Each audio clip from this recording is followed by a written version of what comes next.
Oh, mem. Oh.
අයබෝවන් දරුවනේ සුබ සන්ධ්‍යාවක්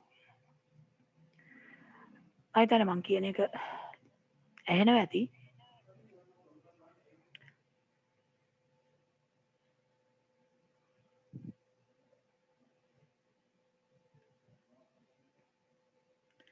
චුට්ටක් මයික් එක ඔන් කරලා මට කියන්නකෝ මේ මං කතා කරන එක ඇහෙනව නේද? හොඳයි. අපි දැන් මේ අන්තිමට එදා කතා කරමින් හිටියේ පාඩම ඉවර වුණා. ඒතර 9 අන්තිම පාඩම අපිට තියෙන ඊට අමතරව අපි දැන් 10 පාඩම් පටන් ගත්තා. 10 එතකොට අපි වෙනම සවුන්දා 4 ඉඳන් 10 පාඩම මේ කරගෙන යනවනේ.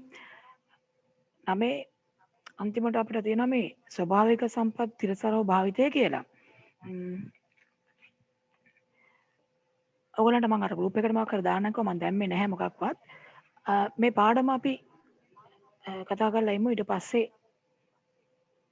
මේ බලමු දැන් වැඩ කරගෙන යනකොට අර මං පාස්වර්ඩ් එකක් දෙන කතාවක් කිව්ව මතක ඇති. මේ සතියේදී ඉරිදා විතර ඔයගලන්ට ඉරිදා සවුන්දා අතර මේ පාස්වර්ඩ් එකක් මැසේජ් එකක් විදියට එයි.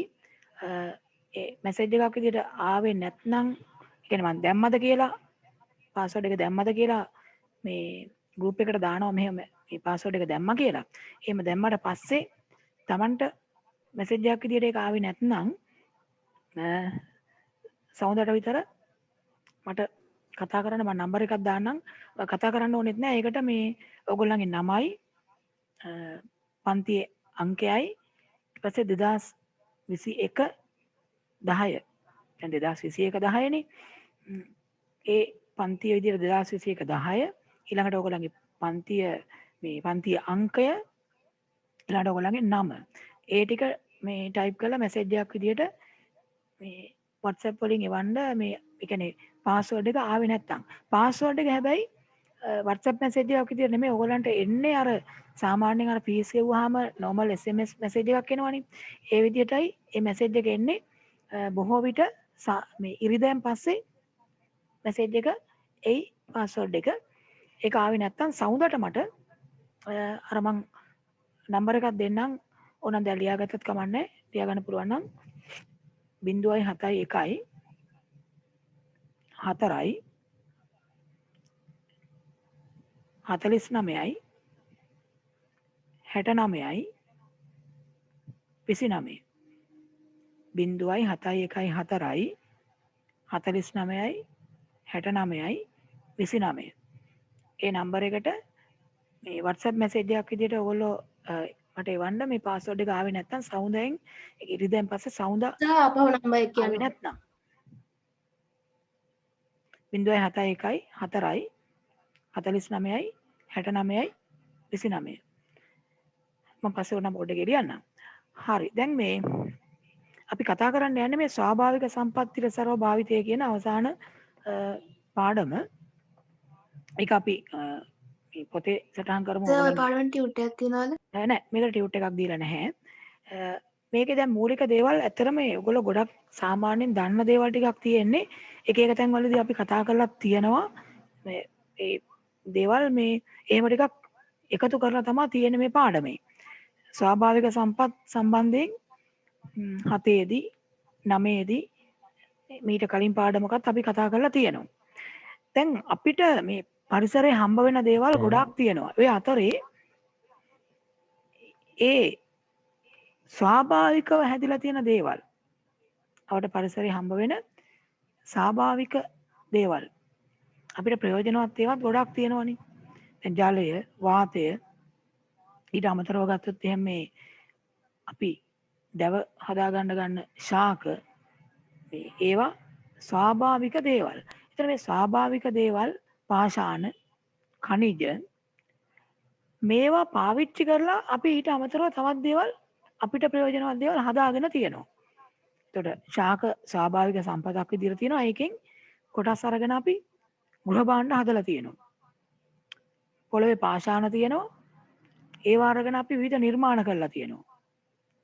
ඊට අමතරව සමහර khනිජ වලින් යම් යම් නිෂ්පාදන කරලා තියෙනවා. ඔතන මේ 9 සටහන් පොතේ ලියන්න 10 නෙමෙයි 9 සටහන් පොතේ ලියන්න. එහෙම නැත්නම් මේ 10 එකේ ලියන්න එපා. 9 සටහන් පොතේ ලියමු. මාතෘකාවක් විදියට ලියන්නකෝ ස්වාභාවික සම්පත් තිරසරව භාවිතය කියලා. ස්වාභාවික සම්පත් තිරසරව භාවිතය. ස්වාභාවික සම්පත් තිරසරව භාවිතය.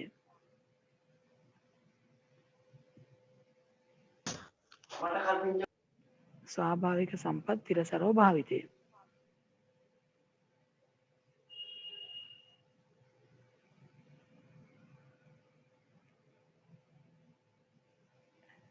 ස්වාභාවික සම්පත් තිරසරව භාවිතය.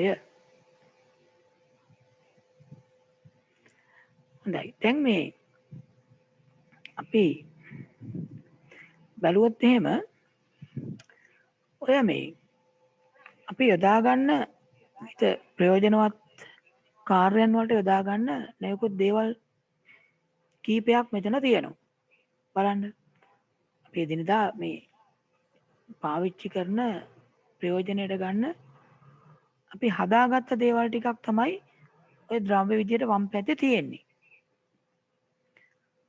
ගඩොල්, හුණු, සිමෙන්ති, ලී, කියන්නේ දැව, යකඩ, ප්ලාස්ටික්, කඩදාසි, රෙදි, වීදුරු මේවා එදිනදා අපි නොයෙකුත් දේවල් හදන්න අරගෙන තියෙනවා.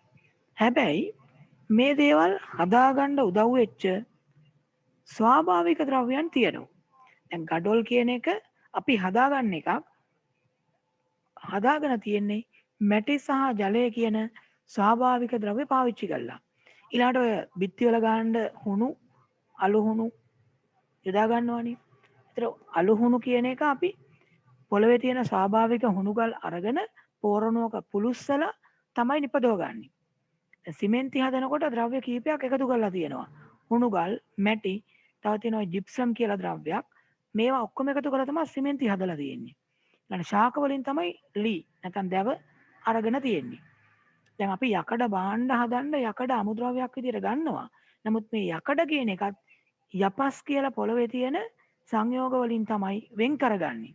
යපස් වලින් තමයි යකඩ වෙන් කරගෙන තියෙන්නේ. ඊළඟ ප්ලාස්ටික්. ප්ලාස්ටික් හදන්න ඔය පෙට්‍රෝලියම් නැත්නම් khනිජ තෙල් ඒ khනිජ තෙල් ස්වාභාවිකව පොළවෙන් ගන්නවා. ඒවෙන් වෙන් කරගන්න ද්‍රව්‍ය වලින් තමයි ප්ලාස්ටික් හදන්නේ. කඩදාසි හදනකොට ශාක කෙඳි පාවිච්චි කරලා තියෙනවා. ඊළඟට රෙදි විවිධ ශාක කොටස් පෙට්‍රෝලියම් ද්‍රව්‍ය පාවිච්චි කරලා තියෙනවා. ඒ කියන්නේ කෘතිම මේ රෙදි වර්ග තියෙන්නේ මේ පොලියස්ටර් වගේ ඒවා හදනකොට පෙට්‍රෝලියම් ද්‍රව්‍යයන් පාවිච්චි කරලා තියෙනවා. වීදුරු නිෂ්පාදනයේදී සිලිකා වැලි කියන khනිජ පොළවෙන් ගන්න ඒවා පාවිච්චි කරලා තියෙනවා. හරි. මාතෘකාව ලියලා ස්වාභාවික සම්පත් තිරසරව භාවිතය කියලා ස්වාභාවික සම්පත් තිරසරව භාවිතය.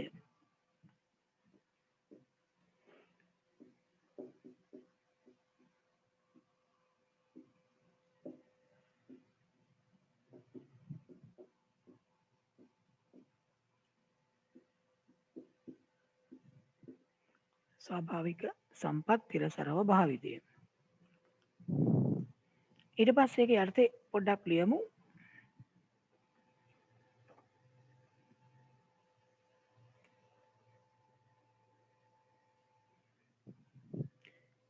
ස්වාභාවික සම්පත් ලෙස ඒකේ අර්ථය ලියන්න තරුවක් දාලා ස්වාභාවික සම්පත් ලෙස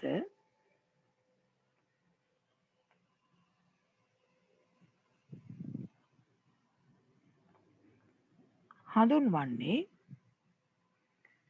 ස්වාභාවික සම්පත් ලෙස හඳුන්වන්නේ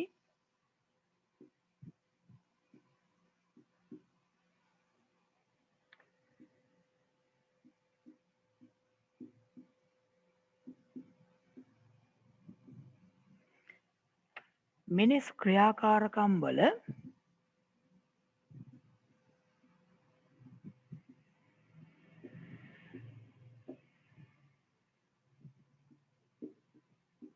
තොරව මිනිස් ක්‍රියාකාරකම් වල බලපෑමෙන් තොරව මිනිස් ක්‍රියාකාරකම් වල බලපෑමෙන් තොරව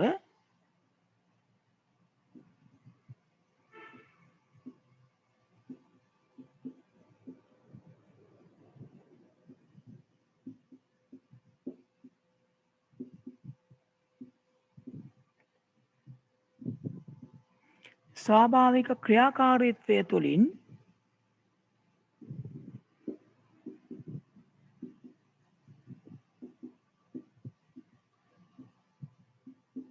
ස්වාභාවික ක්‍රියාකාරීත්වය තුළින්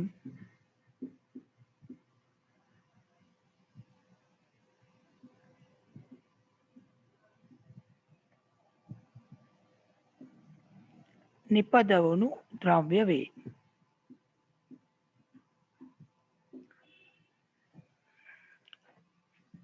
මිනිස් ක්‍රියාකාරකම් වල බලපෑමෙන් තොරව ස්වාභාවික ක්‍රියාකාරීත්වය තුළින් නිපදවුණු ද්‍රව්‍ය වේ. ස්වාභාවික ක්‍රියාකාරීත්වය තුළින් නිපදවනු ද්‍රව්‍ය වේ. ඒතර එහෙම ඒවා තමයි අපි හඳුන්වන්නේ ස්වාභාවික සම්පත් කියලා. දැන් මේ ස්වාභාවික සම්පත් විවිධ ආකාරවලට අපි පාවිච්චි කරනවා නොයෙකුත් දේවල් හදන්න. අලුත් රූලක ලියමු අප භාවිතා කරන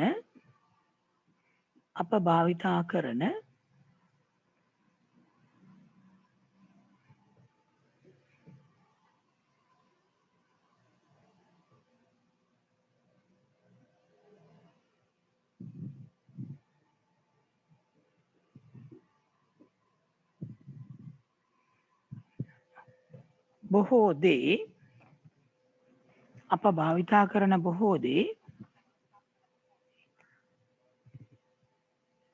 සෑදීමට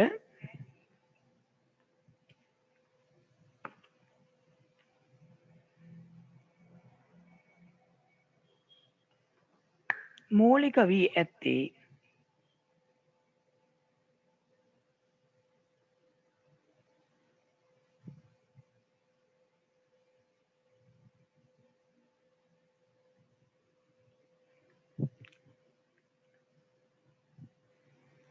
ස්වාභාවික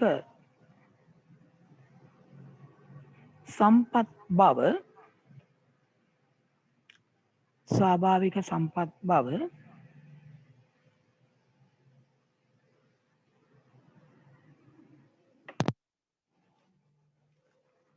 පහත වගුවෙන් පැහැදිලි වේ.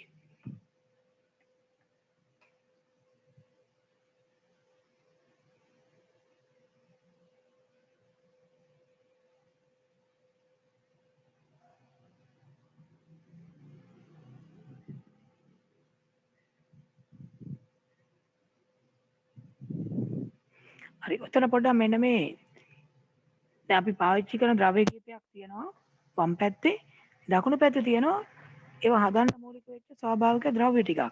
මෙන්න මේ ටික පොඩ්ඩක් ඔතන සටහන් කරගමු. මේ වගුවේ තියෙන දේවල් ටික ඔතන සටහන් කරගන්නකො.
ලියලා ඉවර නම් අර අත් සලකුණ බලන්නකෝ.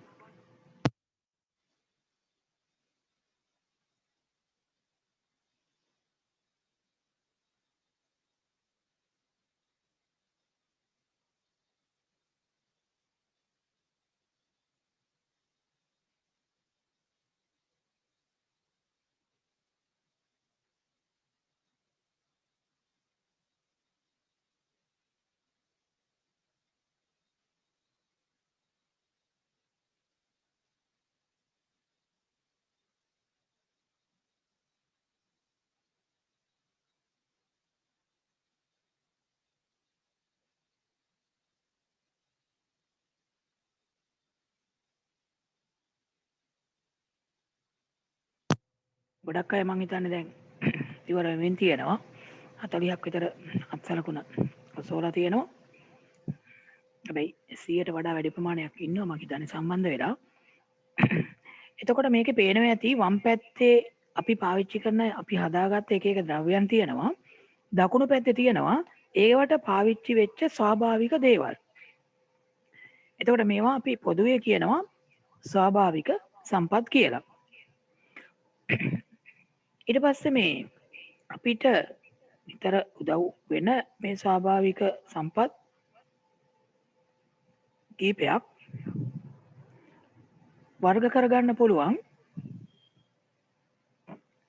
එනේ ප්‍රධාන ස්වාභාවික සම්පත් කීපයක් මේ අතරින් වෙන් කරගන්න පුළුවන්. එකක් තමයි අපිට ඊටාම ප්‍රයෝජනවත් සහ අත්‍යවශ්‍ය වෙන ස්වාභාවික සම්පතක් තමයි ජලය.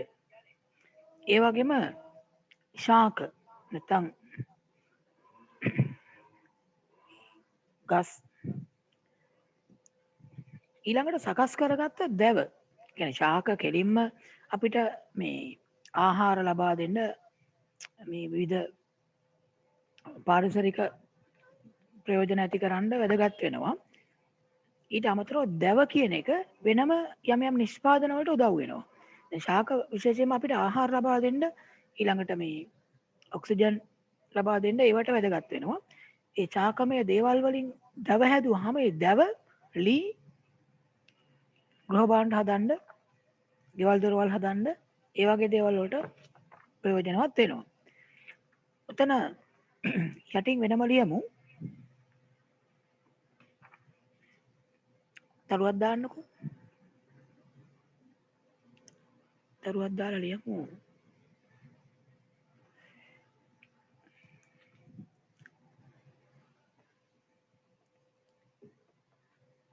විවිධ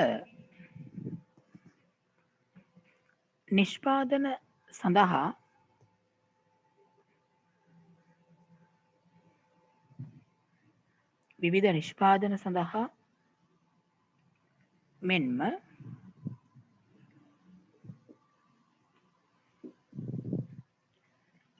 නොයෙක් ප්‍රයෝජන ලබා ගැනීම සඳහා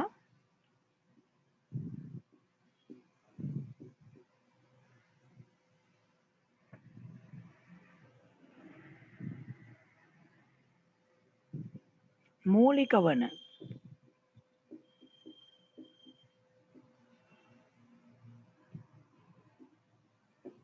සම්පත් ස්වාභාවික සම්පත් මූලික වන ස්වාභාවික සම්පත්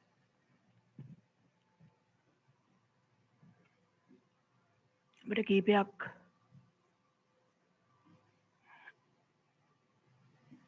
එතන ගන්න පුළුවන්.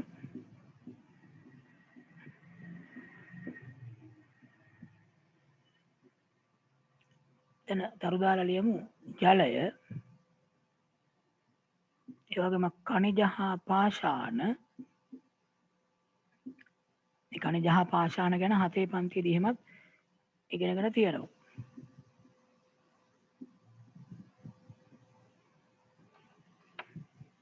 එකට ශාක දැව කියන එක වෙනමත් අපිට ගන්න පුළුවන්.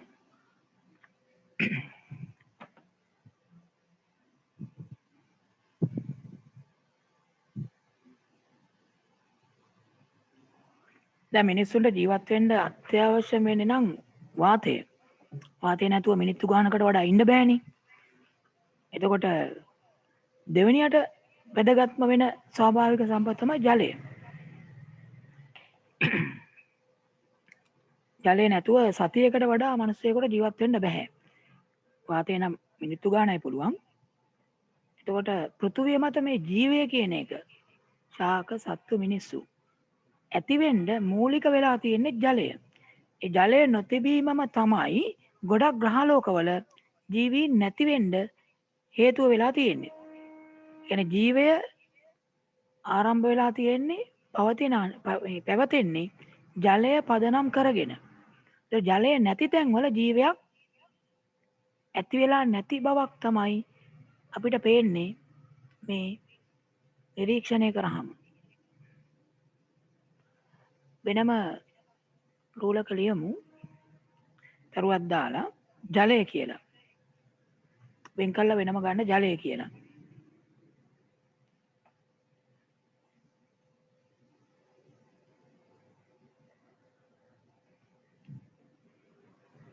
ඊට පස්සේ කරුණ විදිහට ලියමු තරුවක් දාලා ලියමු ජලය නොමැතිව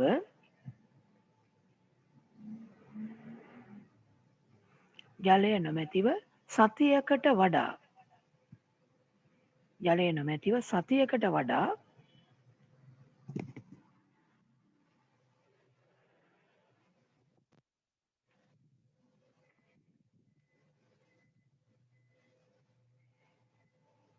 මිනිසෙකුට ජීවත් වීමට අපහසුය. ජලය නොමැතිව සතියකට වඩා මිනිසෙකුට ජීවත් වීමට අපහසුය.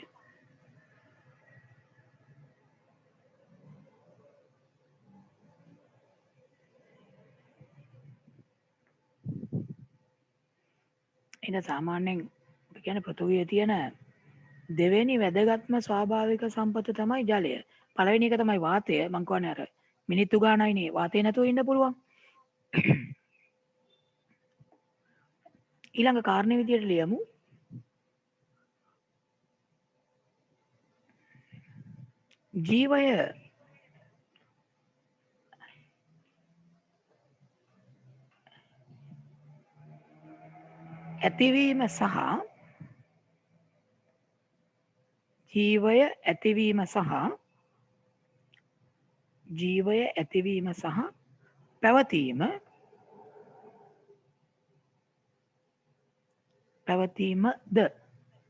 ජීවය ඇතිවීම සහ පැවතීමද ජලය පදනම් කරගෙන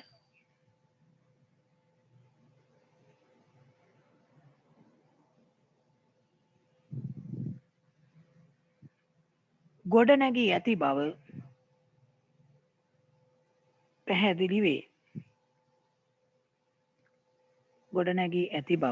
පැහැදිලි වේ.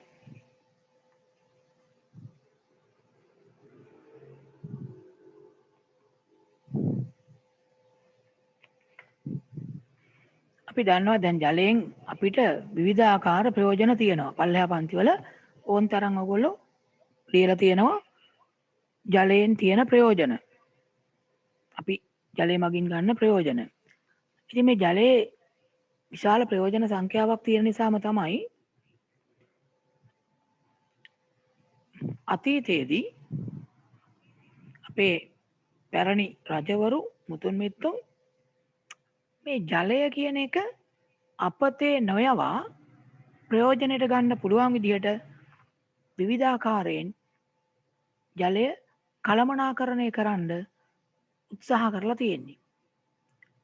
ඔයගොල්ලෝ දන්නවා ලංකාවේ ගත්තොත් මේ ජල කළමනාකරණය සම්බන්ධයෙන් අතීතයේ විශිෂ්ට ඉතිහාසයක් තියෙන්නේ. ඒ ජල කළමනාකරණයේ ප්‍රධානම විශිෂ්ට නිර්මාණය තමයි වැව කියන එක. වැව ස්වාභාවික නිර්මාණයක් නෙමෙයි.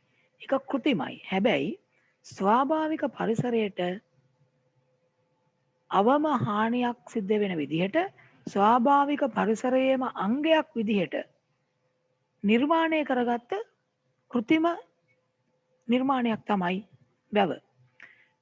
ඒ වැව කියන එක හදනකොට සහ වැවේ ජලය බෙදා හැරීම සඳහා ඒ වාරි කර්මාන්තයක් විදියට ගොඩනැගීම ගත්තොත් අතීතයේ අදට වඩා ලංකාවට මූලික ප්‍රධාන වැදගත් ස්ථානයක් හම්බ වෙලා තිබුණු බව පැහැදිලි. එතන අලුත් රෝලක ලියමු අතීතයේදී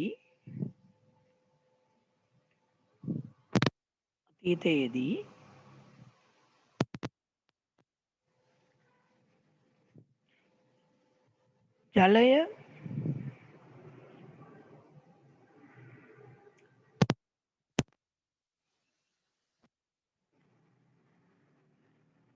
තිරසරව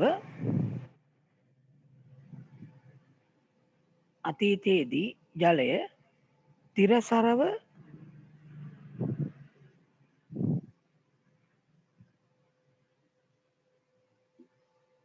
තිරසරව භාවිතා කිරීමට සහ තිරසරව භාවිතා කිරීමට සහ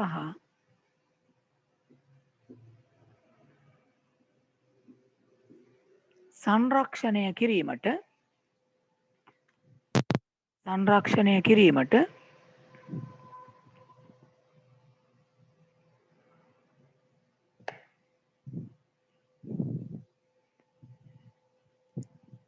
අපේ මුතුන්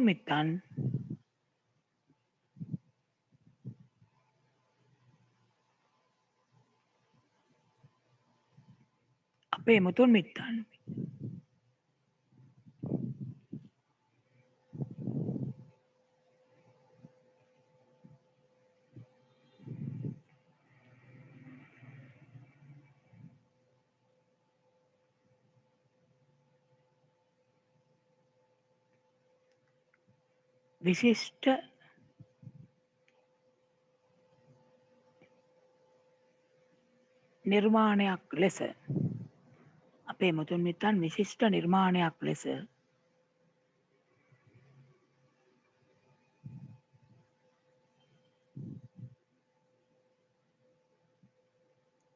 වැව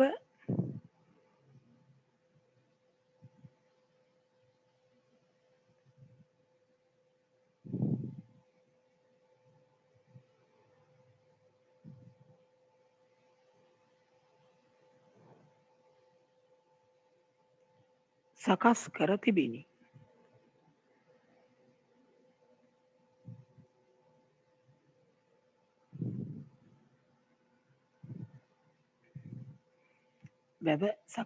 තිබිණි.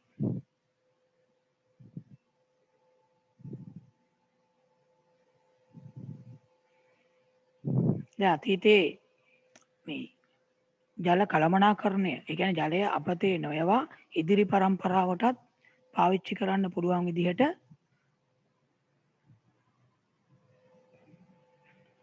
නිර්මාණය කරපු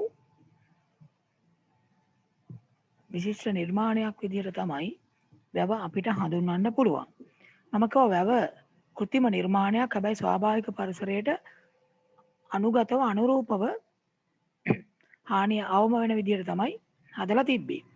මේ වගේ එක පැත්තක මේ කඳු කර ප්‍රදේශයක් පාවිච්චි කරලා තැනිතලා පහත් බිමක, අනිත් පැත්තේ මේ වැම්ම විදිහට ගල් පස් දාලා විශාල ශක්තිමත් පැටියක් හදලා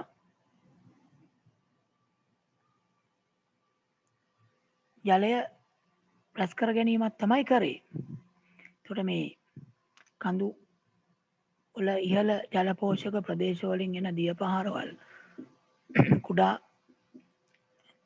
ජල පහරවල් වලින් එන ජලය එක් රැස් වෙන විදිහට තමයි වැව නිර්මාණය කරලා තිබුණේ.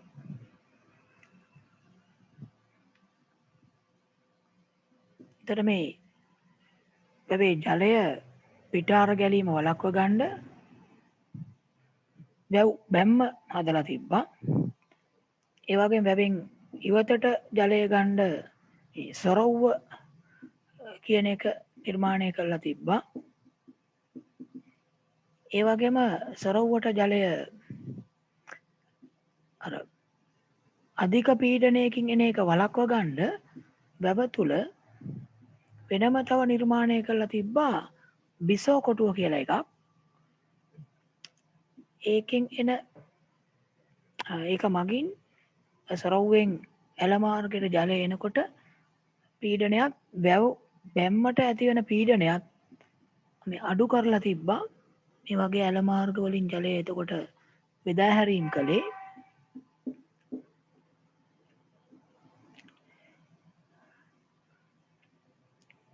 මේ තියෙන්නේ මේ ජලය එක්රැස් වෙච්ච වැව. එතකොට මේ කඳුකර ප්‍රදේශ මේ තියෙන වැව් බැම්ම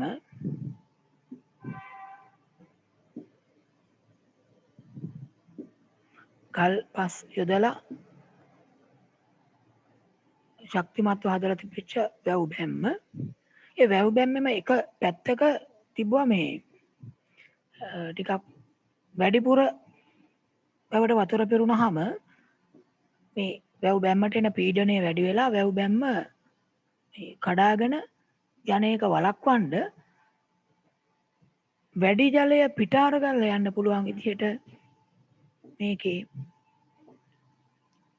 ඒ වැව් බැම්මෙම එක පැත්තක තිබ්බා මේ වගේ පොඩ්ඩක් උස අඩු කොටසක්. ඒකට කියනවා පිටවාන කියලා. එතනින් අර ජලය පිටාර කරලා යන්න පුළුවන් විදිහට තමයි හදලා තිබ්බේ. පිටවාන කියලා ඒ කොටස හඳුන්වන්නේ.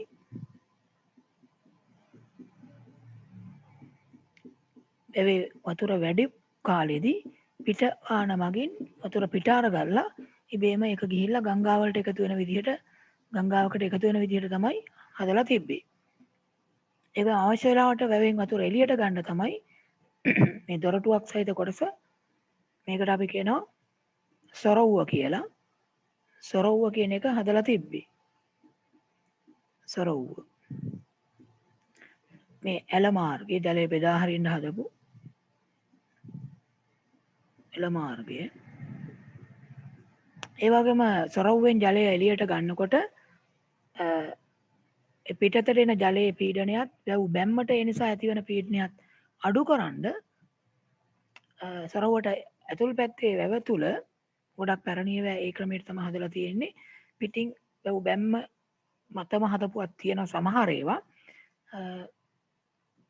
බිසෝ කොටුව කියන මේ නිර්මාණය කරලා තිබ්බා. මේක විශිෂ්ට නිර්මාණයක්. මොකද තාක්ෂණය පාවිච්චි කරලා හදපු එකක්. ඒකෙන් අර වැවෙන් වතුර එළියට ගන්නකොට අධික පීඩනය බැම්මට ඇති වෙන එකත් වළක්ව ගන්න පුළුවන් වුණා. ඒ වගේම ඇල මාර්ගයට ජලය එන පීඩනය අඩු කරන්නත් පුළුවන් වුණා. බිසෝ කොටුව කියලා මේක හඳුන්වන්නේ.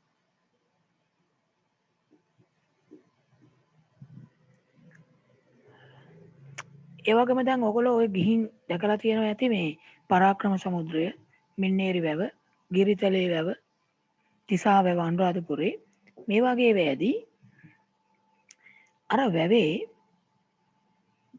රැල්ල ගහන ස්වභාවයක් දැකලා ඇති. වැවකත් මේ රැල්ල ගහන ස්වභාවයක් තියෙනවා. එතකොට මේ රැලි ඇවිල්ලා වැව් බැම්මේ නිතර වැදුනහම වැව් බැම්ම කාදනය වෙලා හේදිලා යන්න පුළුවන්. අන්න ඒක වළක්වන්න මේ වැව් බැම්මේ ඉඳලා මීටර් 7-8ක් වැව ඇතුළට කළුගල් අතුරලා හදාගත්ත කොටසක් තිබ්බා. ඒකේ ඇවිල්ලා අර රළ පහර වැදිලා බිඳෙනවා. ඒකට කියන්නේ රළ පනාව කියලා. ඒ බැම්මේ ඉඳලා කළුගල් වලින් හදලා තිබිච්ච වැව ඇතුළට හදලා තිබිච්ච නැත්තම් කෙලින්ම රළ පහර ඇවිල්ලා වැව් බැම්මේ වදින එක වළක්වන්න කළුගල් දාලා හදාගත්ත කොටසට කියන්නේ රළ පනාව කියලා. රළ පනාව.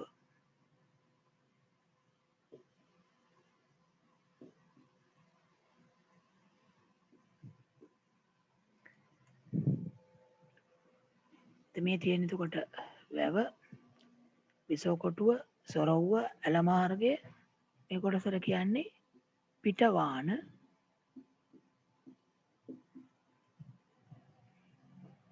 මේ ජල පෝෂක ප්‍රදේශ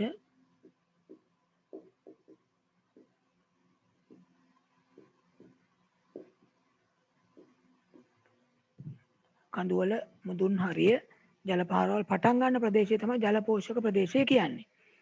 ඊළඟට මේ වැව් බැම්මත් එක්ක සමාන්තරව තියෙන මේ වැවේ දැන් මුහුදක වෙරළ වගේ තියෙන කොටස ඒ කියන්නේ වැව් බැම්මයි වැවේ ජලයයි අතර මේ ජල මට්ටමට සමාන්තර භූමි ප්‍රදේශයක් තියෙනවනේ.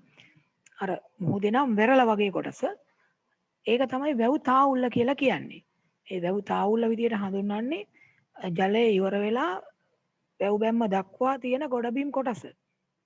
ඒක අපි වැව් තාවුල්ල කියලායි කියන්නේ.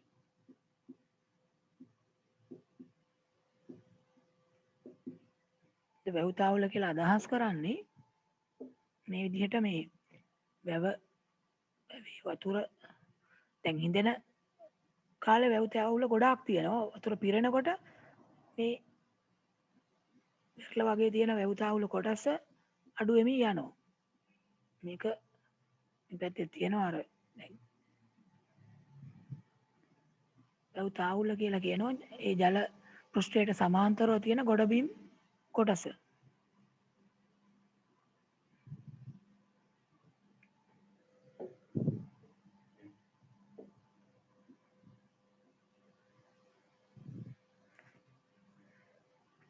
මේ තියෙන්නේ මූලිකව මේ වැවක දකින්න පුළුවන් ප්‍රධාන කොටස්. ඒතර මේ වැව් බැම්ම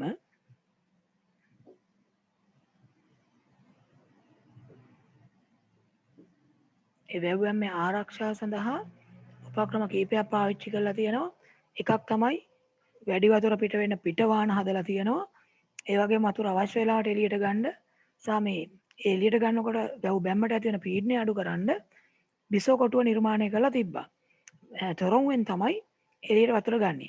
ඔය මේ සාමාන්‍ය වතුර ගන්න සොරවුවට අමතරව තව සොරවුවක් අඩිය හරිය තියෙනවා. ඒක වහලා තියෙන්නේ විශේෂ අවුරුද්දකට වතාවක් විතර තමයි ඒක විවෘත කරන්නේ. මේ යට හරියේ ඒකට කියන්නේ මඩ සොරවුව කියලා.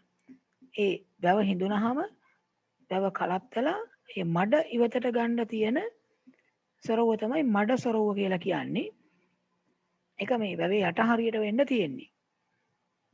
මඩ සොරවුව. මේ තියෙන්නේ වැවක මූලික කොටස්. මේ කොටස් ටික පොඩ්ඩක් සටහන් කරගමු. වැවක ප්‍රධාන කොටස් කියලා. දැන් මේක 9 මේ අවසාන පාඩම විදිහට තියෙන්නේ. නමුත් මතක තියාගන්න 11 අවසාන පාඩමේ ආයෙ හම්බ වෙනවා මේ කොටස් ටික මේ වැව මේ විදිහටම. ඉතින් දැන් මේක ඔයගොල්ලෝ ඔලුවට දාගෙන තියාගත්තොත් 11 දී පාසුවක් වෙනවා. 9 දී විතරක් නෙමෙයි 11 අවසාන පාඩමෙත් මේ කොටස මෙහෙමම තියෙනවා.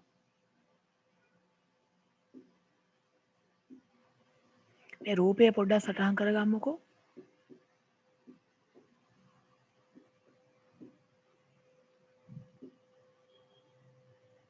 වැවක ප්‍රධාන කොටස්.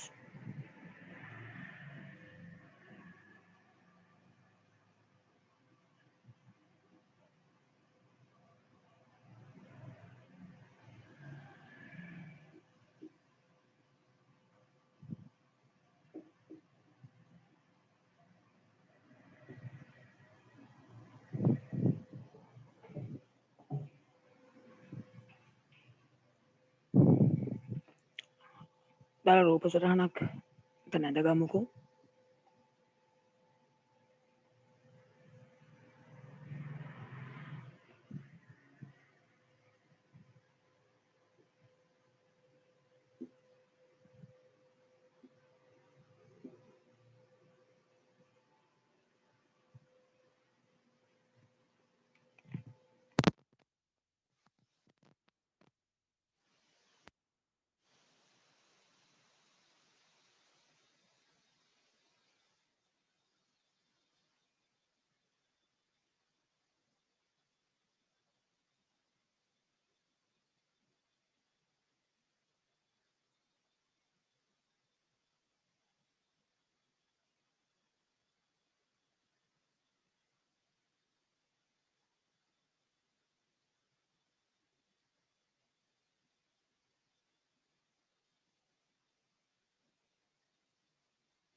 පාට කරන එක ලස්සන කරන එක පස්සේ කරන්න පුළුවන්.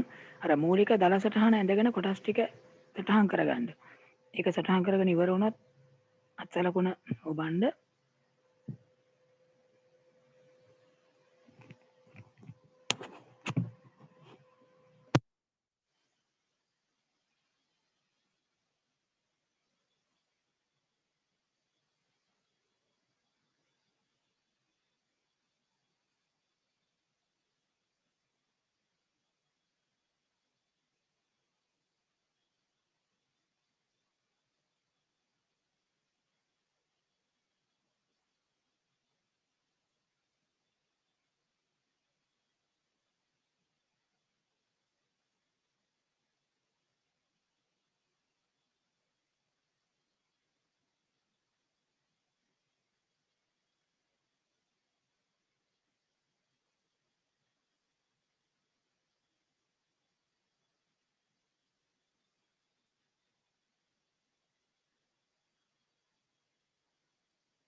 එතකොට මේ වැවක තියෙනවා ප්‍රධාන කොටස් කීපයක්.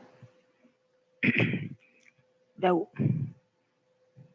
තාවුල්ල, පිට වාන, වැව් බැම්ම, රළපනාව, ඊට අමතරව බිසෝ කොටුව, සොරව්ව, වැව් ඉස්මත්ත කියලා කියනවා අර කඳුකර පැත්තේ මේ වැවේ කඳුකර පැත්ත වැව් ඉස්මත්ත කියලා කියනවා. මේ හරිය.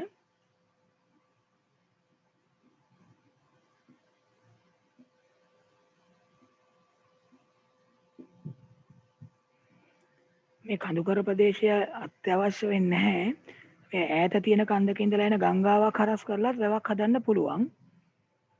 වැව් ඉස්මත්ත කියලා කියන්නේ ඉහළ පැත්ත වැවට ආසන්න ඊට උඩින් තියෙන කොටස.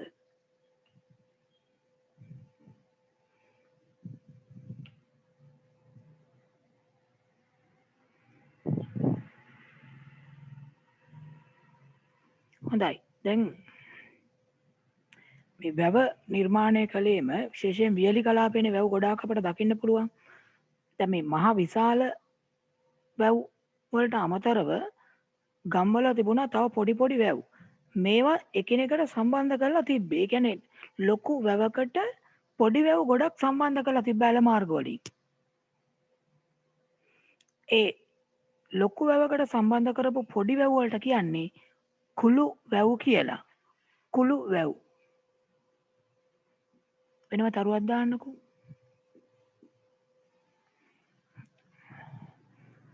විශාල වැවකට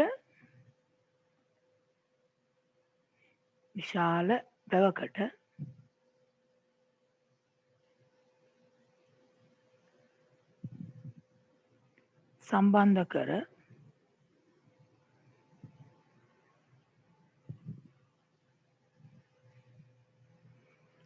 පවතින කුඩා වැව්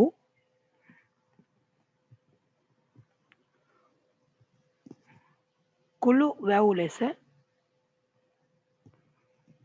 ලෙස හඳුන්වයි. කුළු වැව්.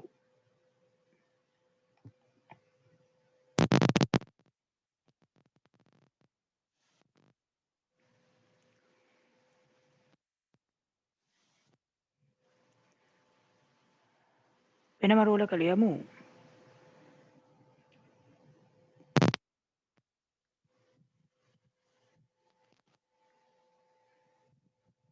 වියලි කලාපයේ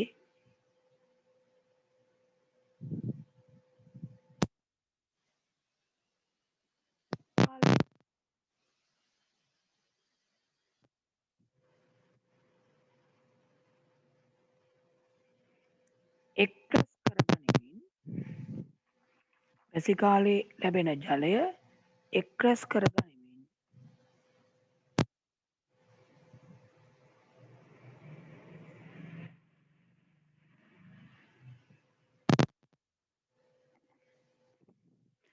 වසර පුරාම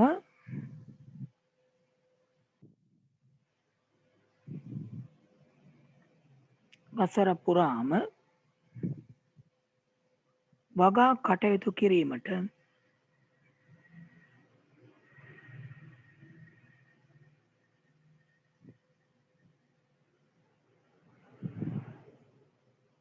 වැව උපකාරී විය.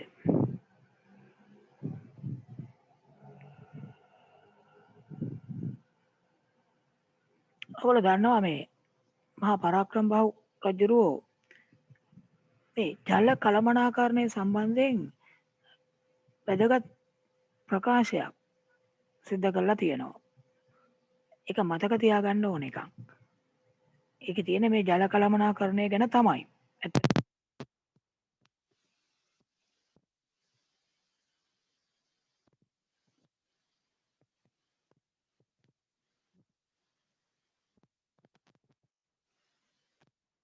මොකද්ද? අහසින් වැටෙන එක දිය බිඳක්වත් මිනිසාගේ හෝ සතා සිව්පාගේ ප්‍රයෝජනයට නොගෙන මුහුදට ගලා යාමට ඉඩ නොදිය යුතුයි කියලා තමයි ප්‍රකාශ කළේ. අහසින් වැටෙන එක දිය බිඳක්වත් ප්‍රයෝජනයට නොගෙන මුහුදට ගලා යන්න දෙන්න හොඳ නැහැ කියන එක තමයි මේකෙන් කියවුනේ. ඉතින් මේක මේ ජල කළමනාකරණය සම්බන්ධ වැදගත් ප්‍රකාශයක් බැලුවාම. ජලය අර පිරිමැස්මෙන් භාවිතා කිරීම සහ ඉදිරි පරම්පරාවට ඉතිරි කිරීම ගැන තමයි මේ කියවෙන්නේ. ඒතර ඒ සඳහා තමයි විශේෂයෙන්ම වැව් නිර්මාණය කළේ. ප්‍රශ්නයක් විදිහට එතන නැත්තම් මේ තරුවක් දාලා ප්‍රශ්නයක් විදිහට ලියන්නකෝ. ප්‍රශ්නයක් විදිහට ලියමු. ජල කළමනාකරණය පිළිබඳව ජල කළමනාකරණය පිළිබඳව ජල කළමනාකරණය පිළිබඳව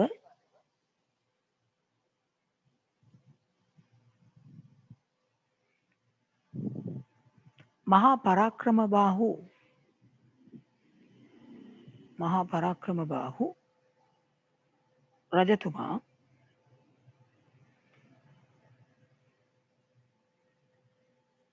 සිදු කළ ප්‍රකාශය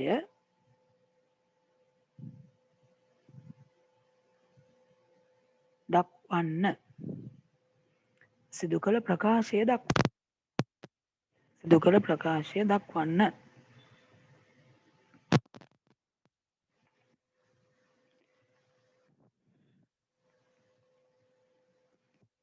හරි. දැන් මේ ජල කළමනාකරණය සම්බන්ධයෙන් වැව විතර විශිෂ්ට නිර්මාණයක්. හැබැයි අද වෙනකොට මේ කලාපයේ තියෙන වැව් වල් බිහි වෙලා ගිහිල්ලා නඩත්තු කරලා නැහැ. ඒවෙන් නියම ප්‍රයෝජනය ගන්න බැරුව ගිහින් තියෙනවා.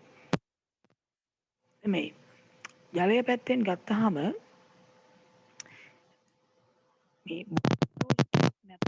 වායුගෝලය දූෂණය වෙලා නැත්නම් ජලය ලබා ගන්න පුළුවන් වෙන්නේ අපිට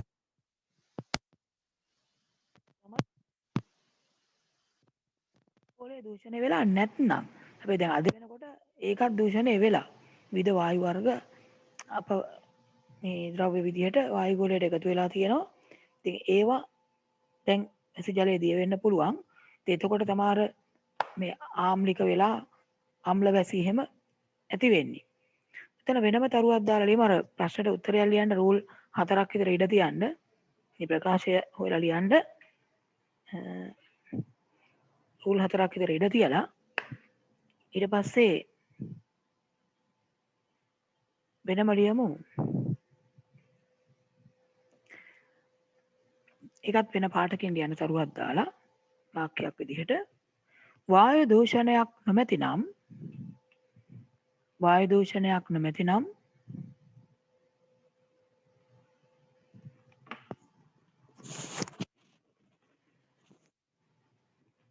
අපට ලබාගත හැකි වායු දූෂණයක් නොමැතිනම් අපට ලබාගත හැකි පිරිසිදුම ජලය වන්නේ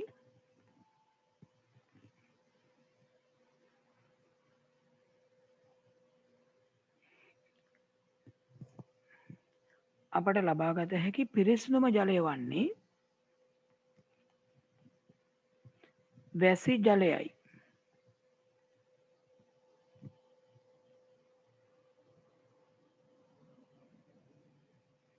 පිරිසිදුම ජලය වන්නේ වැසි ජලයයි.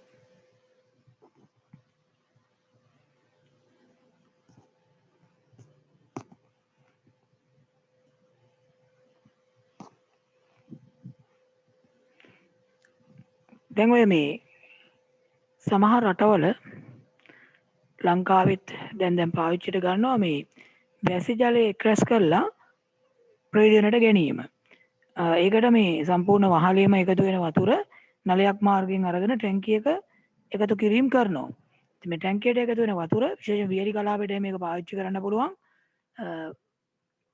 කිවුල් වතුර එහෙම තියෙන පැති වලටත් මේ රෙදි හොදන්න පිරිසිදු කිරීම වලට මේ වැසි ජලය යොදා ගන්න පුළුවන්.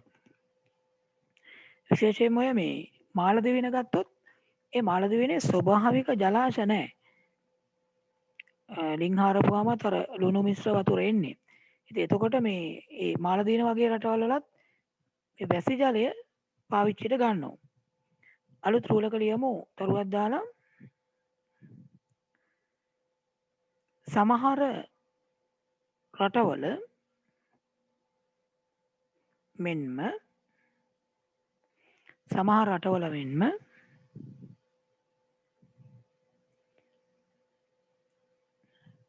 ශ්‍රී ලංකාවේද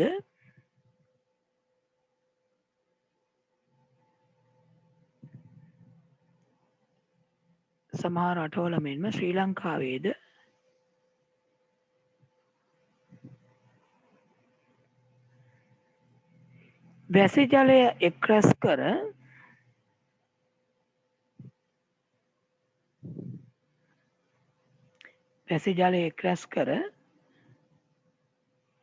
ප්‍රයෝජනයට ගැනීම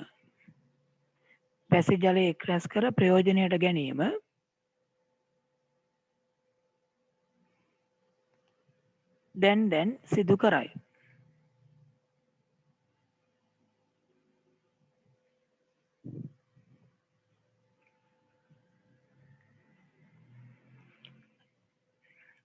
ස්වාභාවික ජලාශ නොමැති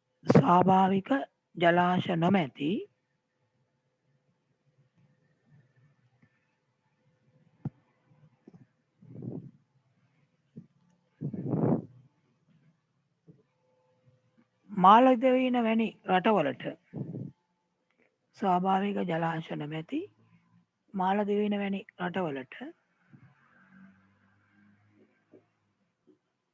මෙම ක්‍රමය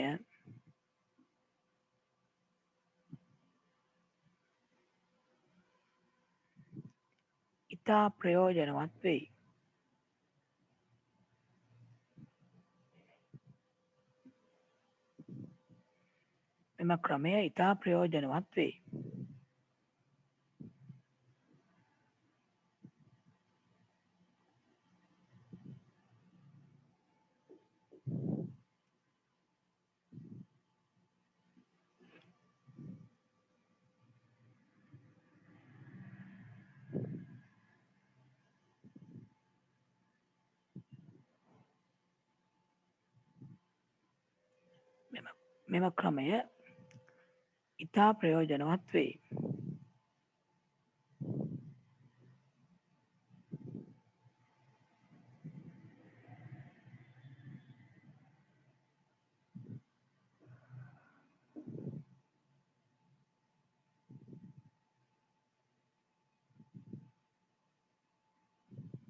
මේ විදිය ක්‍රමයකට මේ වැසි ජලය ඔක්කොම එක ටැංකියකට එකතු වෙන විදිහට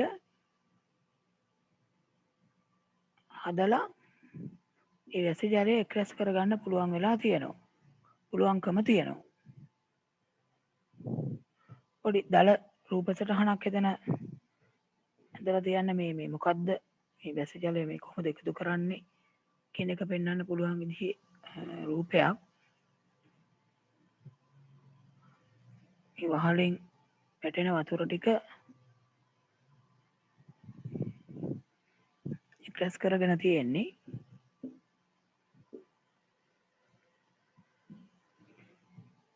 මේ වගේ නල මාර්ගයකින්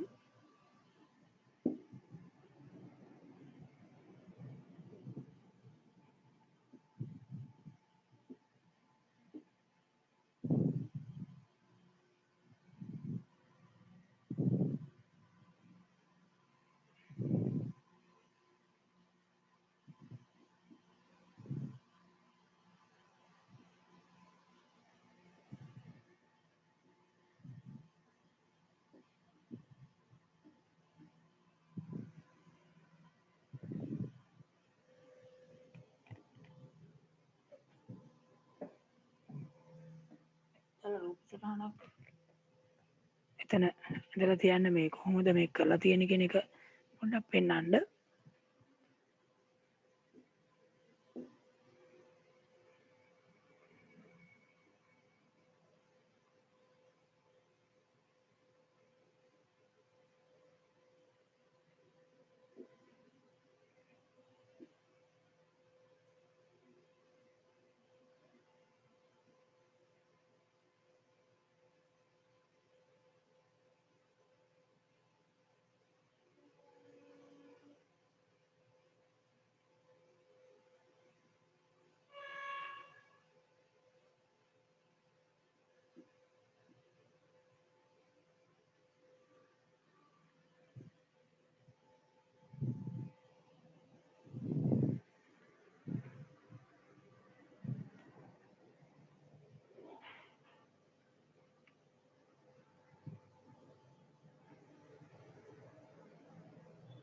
මේක ප්‍රයෝජනවත් වෙනවා මේ ජලය නැති කාලවල සහ වියලි කාලයක් පවතින ප්‍රදේශවල අයට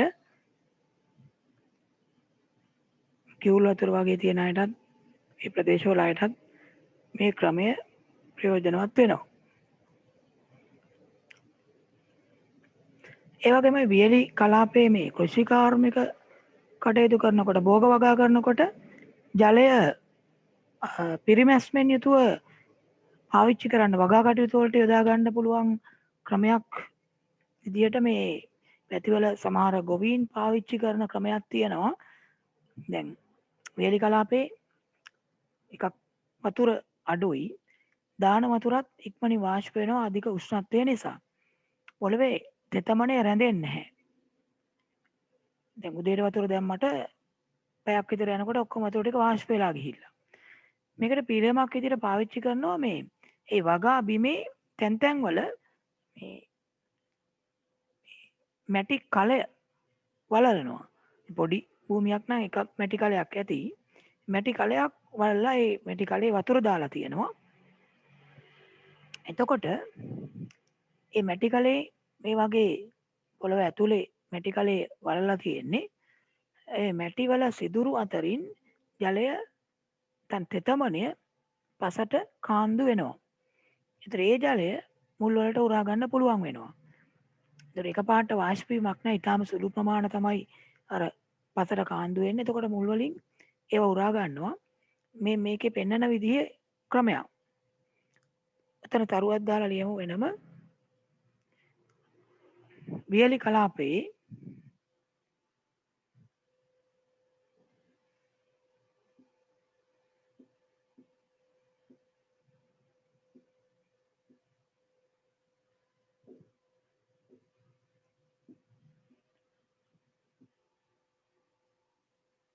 ජලය පිරිමසා ගනිමින්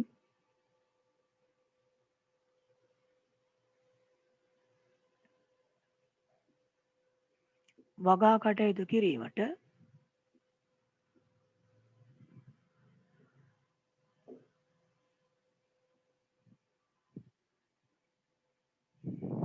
වගා බිමෙහි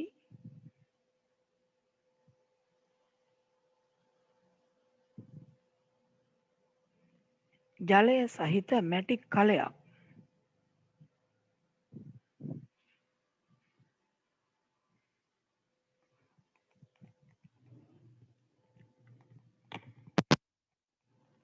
ජලය සහිත මැටි කලයක් වලලා ජලය සහිත මැටි කලයක් වලලා එය වසා තැබීම සිදු කළ හැකිය.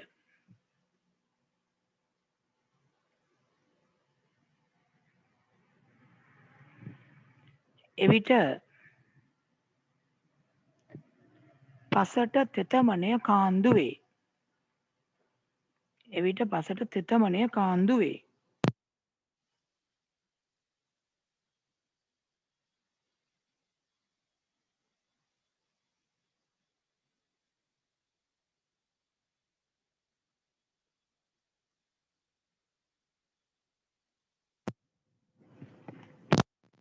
එවිට පසට තෙතමනය කාන්දු වේ.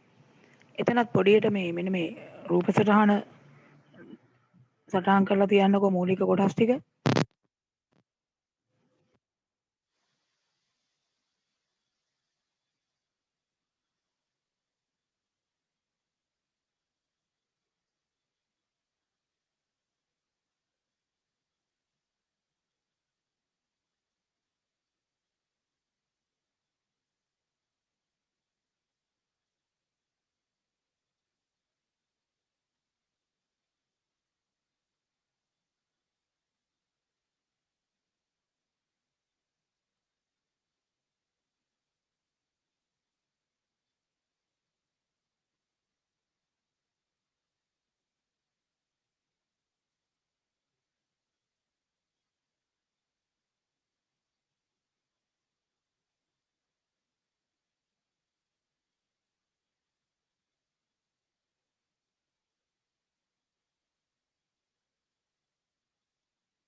ජලය ගැන අපි මේ කතා කරේ දැන් ස්වාභාවික සම්පතක් විදියටනේ. ඊට පස්සේ එතන අනුමාතෘකාවක් වගේ ලියන්න කණිජ හා පාෂාණ කියලා. කණිජ හා පාෂාණ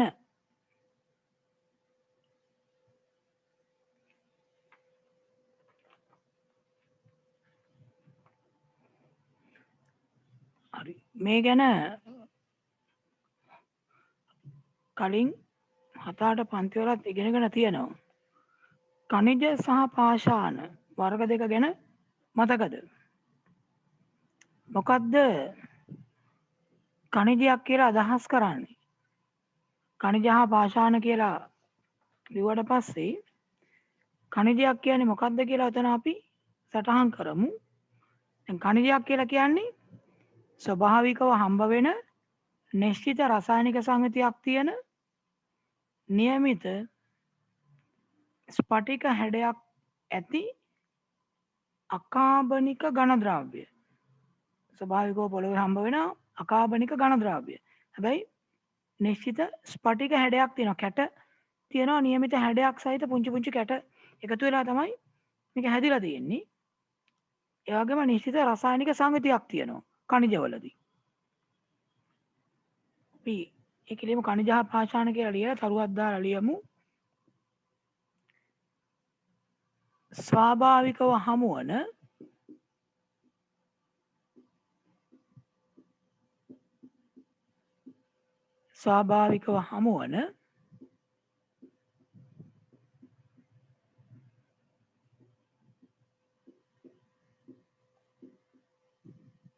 නිශ්චිත රසායනික ස්වාභාවිකව හමුවන නිශ්චිත රසායනික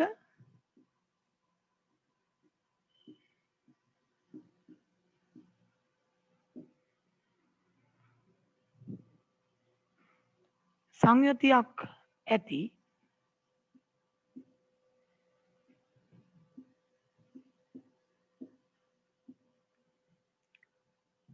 නිශ්චිත රසායනික සංයුතියක් ඇති නියමිත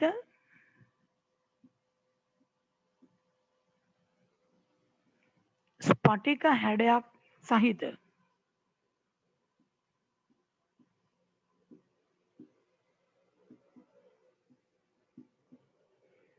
නියමිත ස්පටික හැඩයක් සහිත අකාබනික ඝන ද්‍රව්‍ය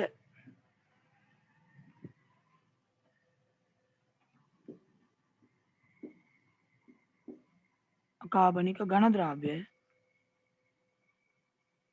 खनिज නම් වේ. खनिज නම් වේ.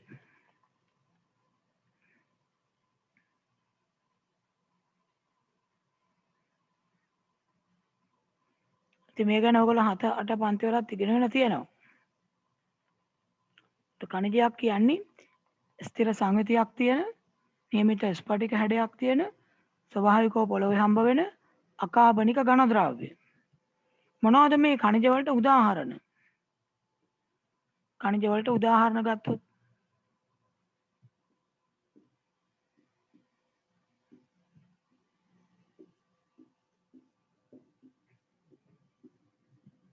ඔයගොල්ලෝ දන්න खनिज වර්ග මොනවද තියෙන්නේ? ප්‍රධානම खनिजයක් තමයි මිනිරන්. මිනිරන් වෙන මොනවද? ඉල්මනයිට්,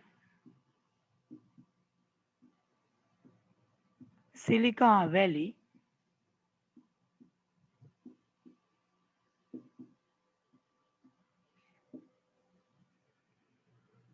තිරුවාන,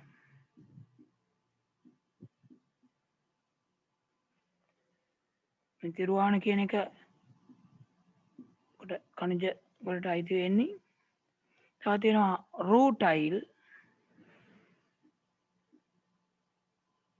රූටයිල්, ෆෙල්ස්පා,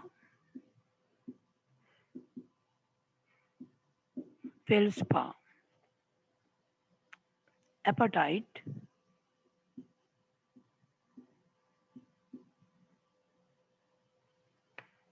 සර්කෝන්,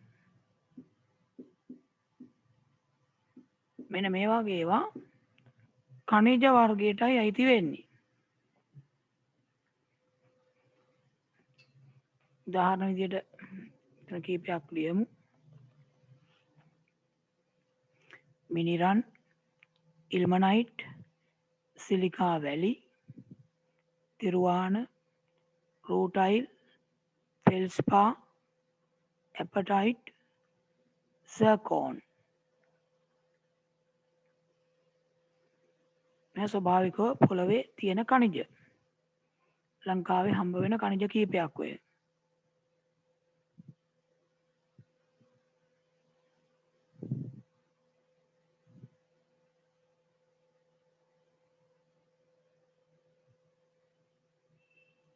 නොයෙකුත් खनिज ලංකාවේ එක එක ප්‍රදේශ වලින් හම්බ වෙනවා.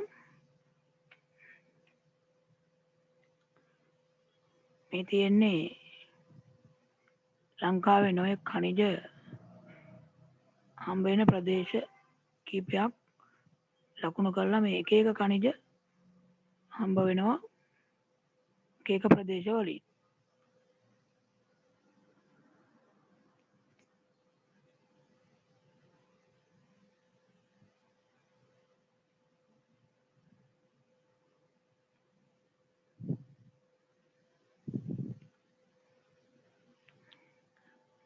ඔතන ඊට පස්සේ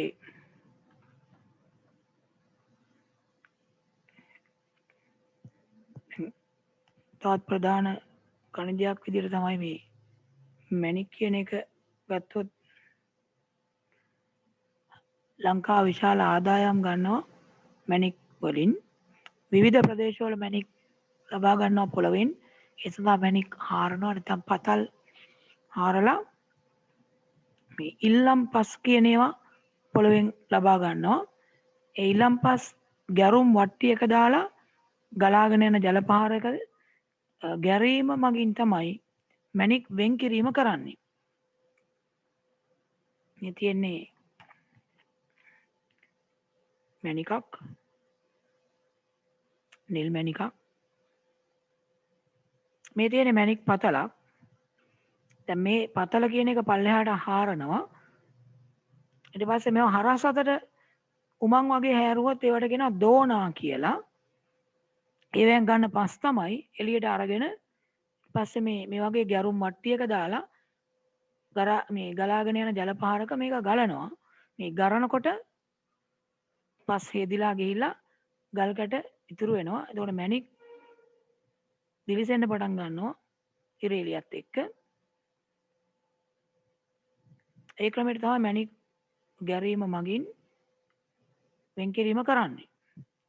එතන වෙනම ලියන්නකෝ මේ තරුවක් දාලා මැණික් ගැරීම කියලා. මැණික් ගැරීම.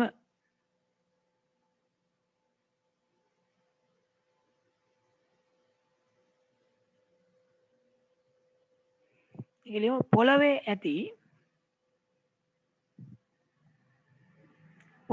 ඇති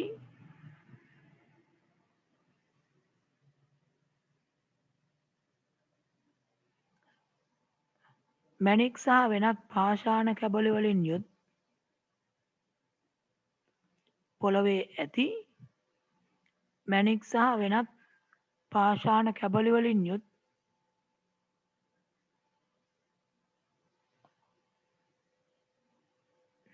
ද්‍රව්‍ය තට්ටුව. මැණික් සහ වෙනත් පාෂාණ කැබලි වලින් යුත් ද්‍රව්‍ය තට්ටුව ඉල්ලම ලෙස හඳුන්වයි.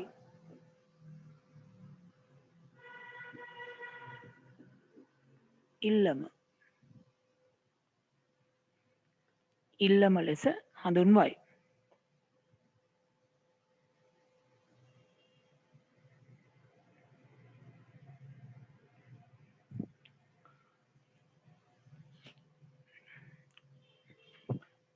මැණික් සහිත ඉල්ලම් පස්. මැණික් සහිත ඉල්ලම් පස්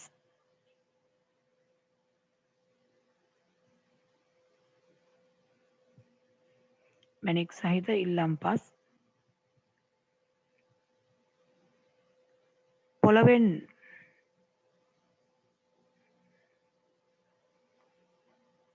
ලබා ගැනීමට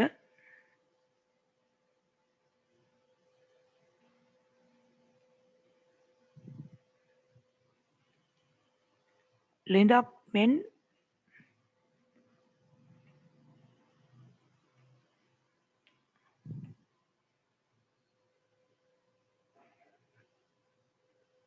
පහළට පතලක් හාරනු ලැබේ. පහළට පතලක් හාරනු ලැබේ.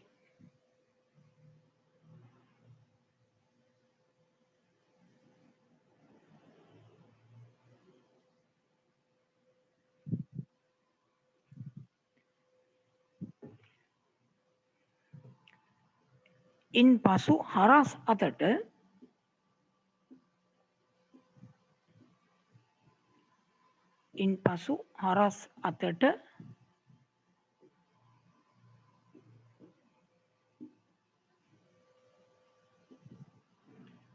පොළව තුළ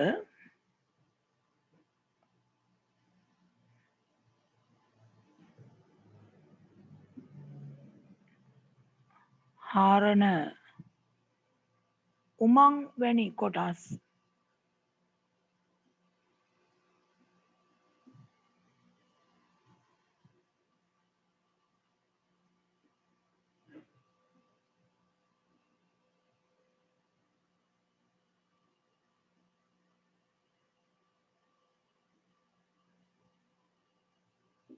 දෝනා ලෙස හඳුන්වයි.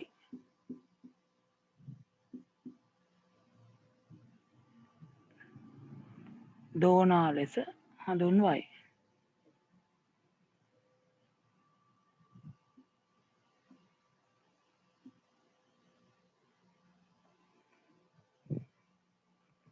ඒ දෝනාව කියන එක හරන්නේ ගොඩක් විට අර මැණික් සහිත පාෂාණ තට්ටු පොළොවට සමාන්තරව තමයි පිහිටන්නේ. ඒකයි මේ සමාන්තරව හරස් අතට උමගක් වගේ දෝනාවක් හරන්නේ. දෝනාවෙන් ඉවතට ගන්නා දෝනාවෙන් පස් ඉවතට ගැනීමට දෝනාවෙන් පස් ඉවතට ගැනීමට මේක ඔයගොල්ලෝ දන්නවා මෙන්න මේ වගේ සරල යන්ත්‍රයක් පාවිච්චි කරනවා. මොකක්ද කියලා මතකද? මේ වගේ සරල යන්ත්‍රය මේකට විශේෂ නමක් කියන මතකද? පස් ඉවතට ගැනීමට ඩබරය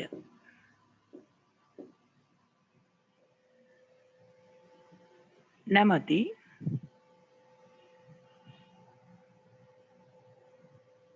මේක අයිති වෙන චක්‍රය සහ අක්ෂ දණ්ඩ වර්ගයට ඩබරය නැමැති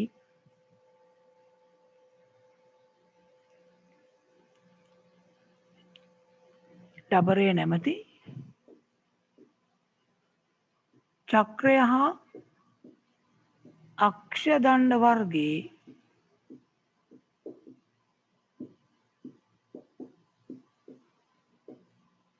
සරල යන්ත්‍රය. චක්‍රය හා අක්ෂ දණ්ඩ වර්ගයේ සරල යන්ත්‍රය භාවිතා කරයි.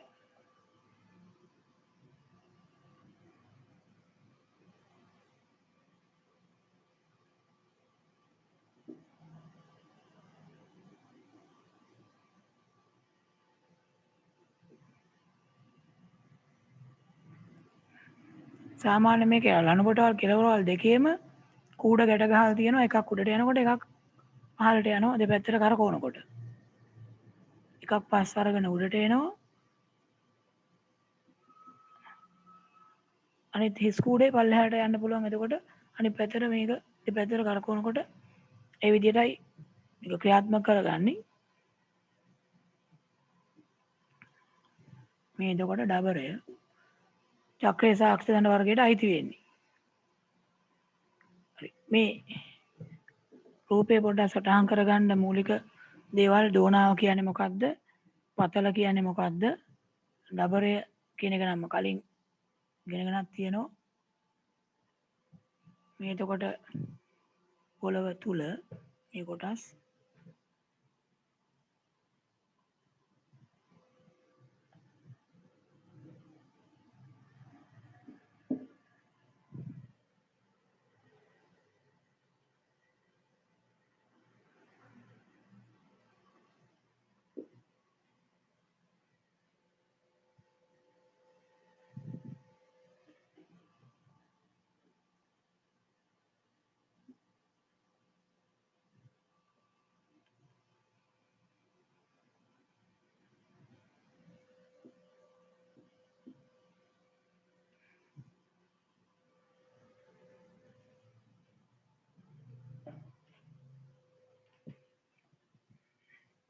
මැණික් ගරනකොට පතලක් හරනවා විඳක් වගේ පොළව ඇතුළට. ඊට පස්සේ ඒකෙන් හරස් අතට උමං වගේ හරනවා තමයි දෝනාව කියලා කියන්නේ.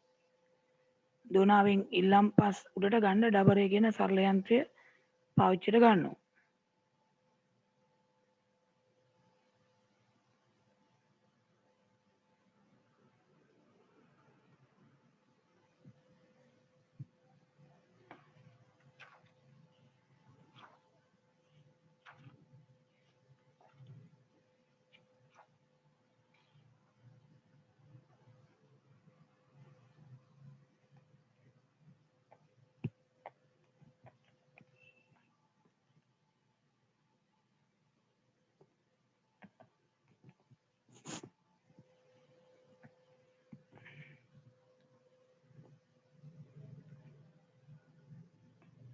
රූප සටහන ඔය ටික ලකුණු කරගන්න.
හරි. දැන් මේකේ ඊට පස්සේ යටින් නියම ඔය ඉවතට ගත්ත ඉල්ලම්පස් ගැරුම් වට්ටියක දාලා ගැරීමෙන් තමයි මැණික් වෙන් කිරීම කරන්නේ.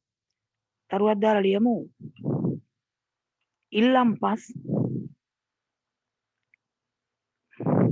ඉවතට ගැනීමෙන් පසුව ඉල්ලම්පස් ඉවතට ගැනීමෙන් පසුව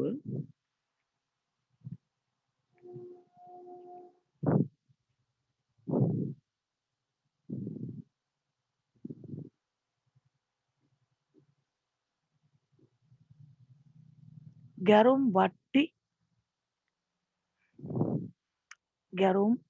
වට්ටි භාවිතා කර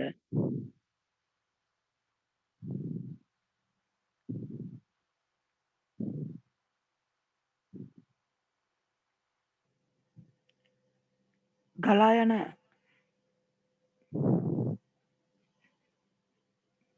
ජල පහරක් උදව්වෙන් ගලා යන ජල පහරක් උදව්වෙන් ගරනු ලැබේ.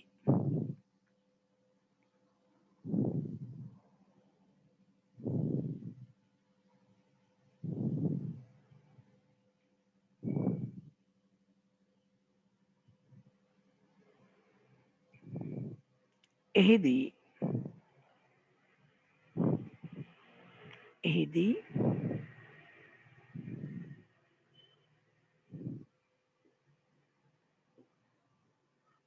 ඝනත්වය වැඩි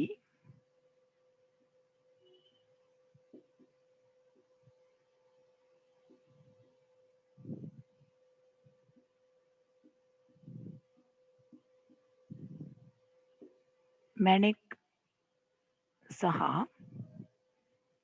ඝනත්වය වැඩි මැණික් සහ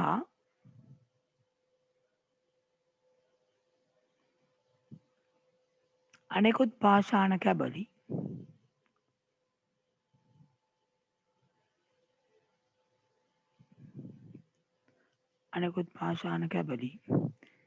ගැරුම් වට්ටියේ පහළට එකතු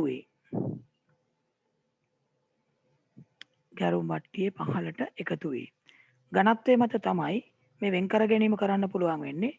ඝනත්වය අඩු ඒවා ජලයත් එක්ක ඉවතට යනවා. ගැරුම් වට්ටියෙන් එළියට යනවා.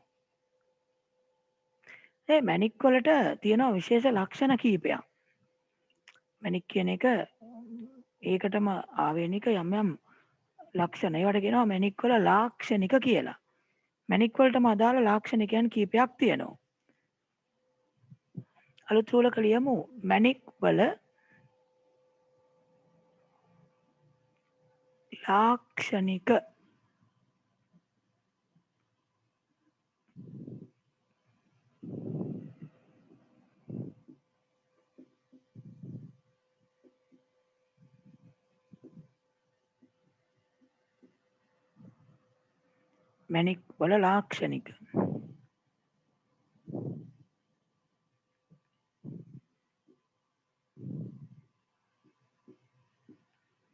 මැණික් වල ලාක්ෂණික කියලා කියන්නේ මැණික් වලට අදාළ විශේෂ ලක්ෂණ කීපයක් තියෙනවා. එකක් තමයි දැඩි බව. දැඩි බව.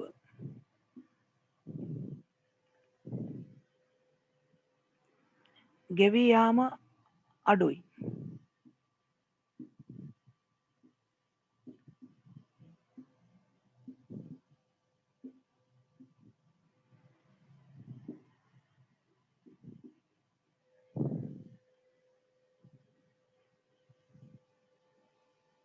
ඊළඟට මේවා අර වර්ණය කියන එක. විවිධ වර්ණ තියෙනවා. වර්ණය. ඒවටම අදාළ වර්ණ තියෙනවා. ඊළඟට අර ආලෝකය හැරවීම වර්තනාංකය ඉහළ අගයක් ගන්නවා. වර්තනාංකය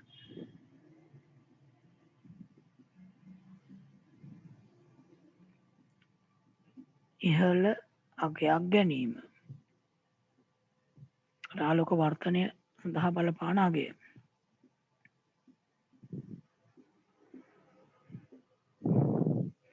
මෙන්න මේවා මැණික් වල ලාක්ෂණික විදිහට අපි සලකනවා. දැඩි බව, ගෙවී යාම අඩු බව, වර්ණය, ඉහළ වර්තනාංකය. දැන් මැණික් වගේම විවිධ ඛනිජ තියෙනවා.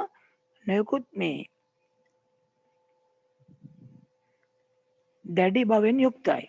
මේ දැඩි බව කියන එක අඩු වැඩි බව තීරණය කරන්න පරිමාණයක් ගොඩනගලා තියෙනවා. ඒ කියන්නේ ඕනම ද්‍රව්‍යයක දැඩි බව තීරණය කරන්න ඒ පරිමාණයට කියන්නේ මෝ පරිමාණය කියලා.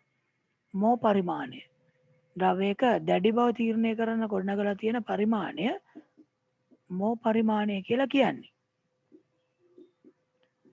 ටික අලුත් චූලක වෙනම ලියමු. ඛනිජවල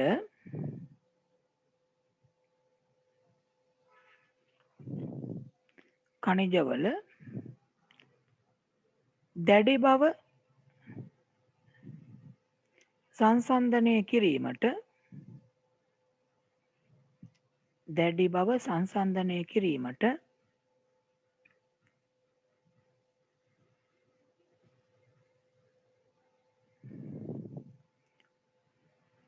මෝ පරිමාණය එක හයිලයිට් කරන්න වචනේ මෝ පරිමාණය සකස් කර තිබේ. මෝ පරිමාණය සකස් කර තිබේ.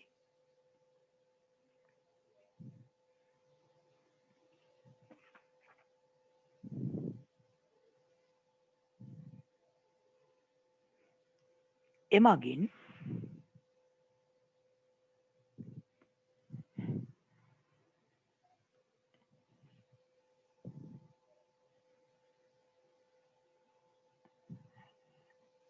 දෘඩතා අංකයක් එක දැඩි බවට අදාළ අංකයක් දෘඩතා අංකයක්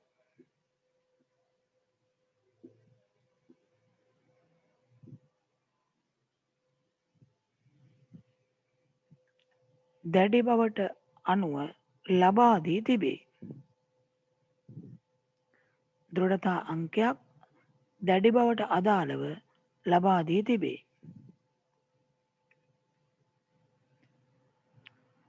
මේ තියෙන්නේ ඒ මෝ පරිමාණයට අනුව එක එක ද්‍රව්‍යවල දෘඩතා අගයන්.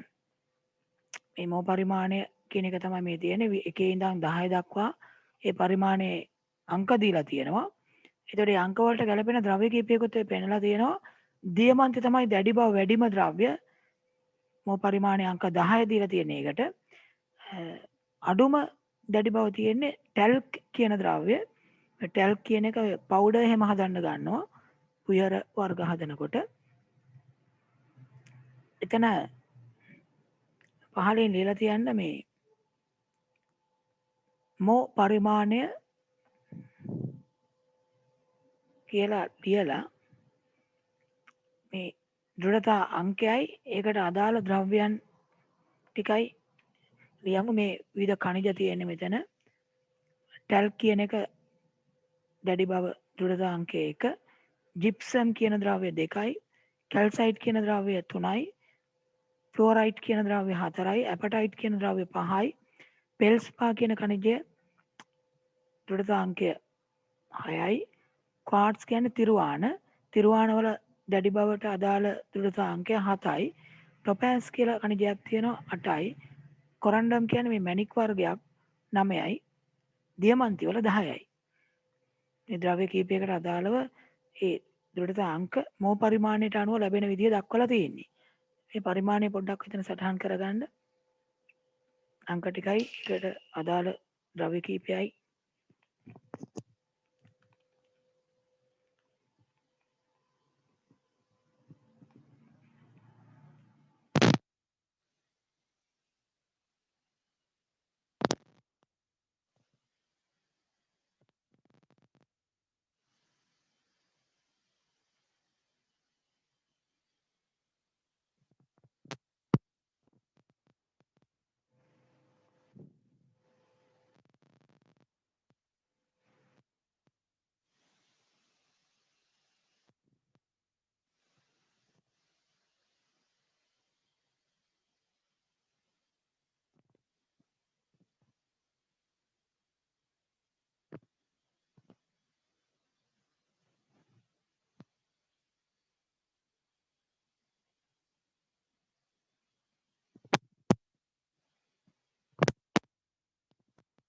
ඒ බව පෙන්නලා තියෙන්නේ.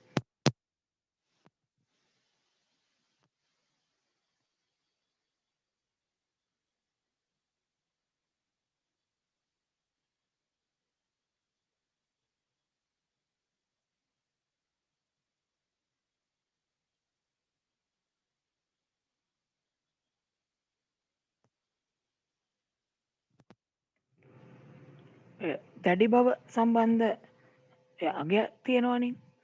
ඒකේ මතක තියාගන්න දැන් දැඩි බව වැඩි අංකයක් තියෙන ද්‍රව්‍යයකින් අර දෘಢතා අංකය අඩු ද්‍රව්‍යයක් හූරන්න පුළුවන්. කියන්නේ දෘಢතා අංකය අඩු නම් ඊට වඩා වැඩි දෘಢතාවයක් තියෙන ද්‍රව්‍යයකින් ඒක හූරන්න පුළුවන්. දැන් නියපොත්තක සාමාන්‍යයෙන් දෘঢ়තාව 2.2යි. එතකොට නියපොත්තෙන් බලන්න එතන හූරන්න පුළුවන් මොනවද? නියපොත්තේ දැඩි බව 2.2 නම් ඒකෙන් හූරන්න පුළුවන් වෙන්නේ ජිප්සම් කියන කණිජය හූරන්න පුළුවන්. 2.2කට වඩා අඩුයිනේ. ටැල්ක් හූරන්න පුළුවන්.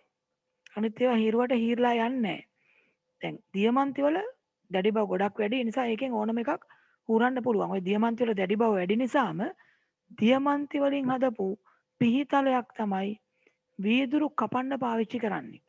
ඒ වීදුරු කපන පිහිතලේ හදලා තියෙන දියමන්ති වලින්. මොකද වීදුරු කැපිලා යනවා දියමන්ති මගින්. දියමන්ති වල දැඩි බව වැඩි නිසා. තරුවක් දාලා ලියමු මේ දෘಢතා අංකය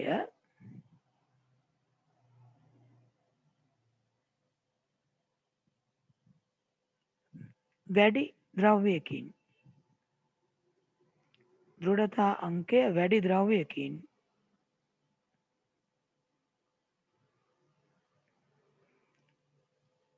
දෘಢතා අංකය අඩු කණිජයක්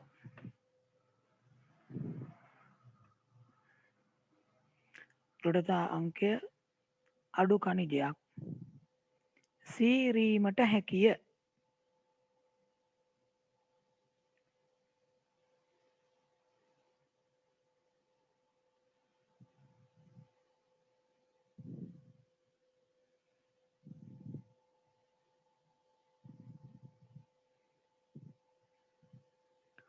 එතන ප්‍රශ්නයක් විදිහට ලියලා තියන්න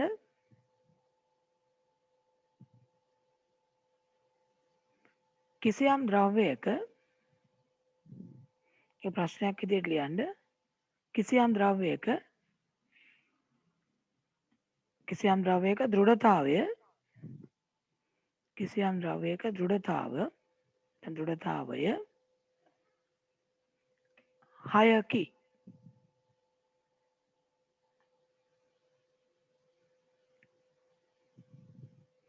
එමගින්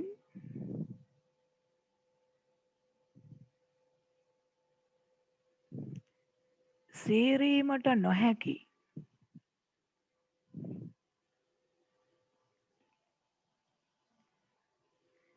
කණිජ 3ක් නම් කරන්න. එමගින් සීරීමට නොහැකි කණිජ 3ක් නම් කරන්න.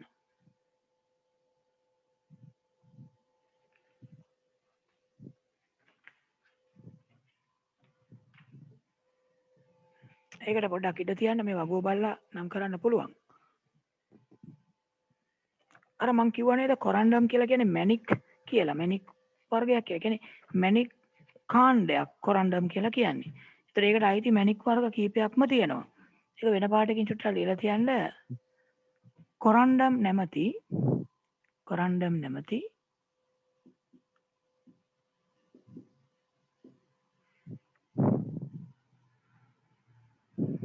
ගණයට අයත් කොරන්ඩම් නැමැති ගණයට අයත්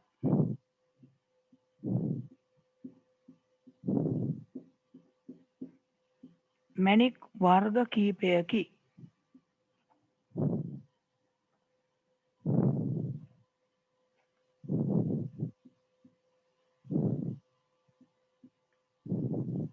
උදාහරණ විදිහට මෙන්න මේ කීපය ලියන්න එතන.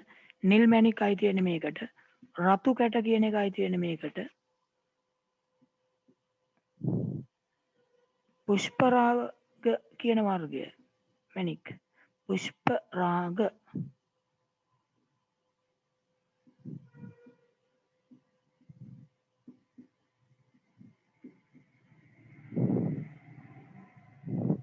පත්මරාග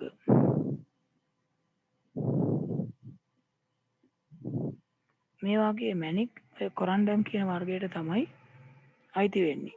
නිල් මැණික්, රතු කැට, පුෂ්පරාග, පත්මරාග වගේ ඒවා කොරන්ඩම් කියන වර්ගයටයි අයිති වෙන්නේ. මැණික් සම්බන්ධයෙන් තව වැදගත් කාරණයක් තියෙන චුට්ටක් එක මතකයේ තියාගන්න. දැන් යම්කිසි ද්‍රව්‍යයකට මොනවා හරි අපද්‍රව්‍යයක් එකතු වුණොත් ගොඩක් වෙලාවට ඒ ද්‍රව්‍යයේ වටිනාකම අඩු වෙනවනේ. මොනවා හරි ද්‍රව්‍යයකට අපද්‍රව්‍ය මිශ්‍ර වුණාම මට පාවිච්චි කරන්න බැරි වෙනවා. දැන් කිරි කලයකට ගොම ටිකක් එකතු වුණොත් එහෙම පාවිච්චි කරන්න බෑනේ. අපද්‍රව්‍ය මිශ්‍ර වුණා වටිනාකම නැති වෙලා අඩු වෙලා යනවා. හැබැයි මැණික් වල මේකට හාත්පසින්ම වෙනස් දෙයක් වෙලා තියෙන්නේ. මේ මැණික් පොළවේ නිර්මාණය වෙනකොට ඒකට අංශු මාත්‍ර විදියට සුළු සුළු ප්‍රමාණ වලින් එකතු වෙච්ච අපද්‍රව්‍ය හින්දා තමයි මේ වටිනාකම වැඩි වෙන්නේ. හේතුව තමයි මැණික් වලට වර්ණ ලැබිලා තියෙන්නේ.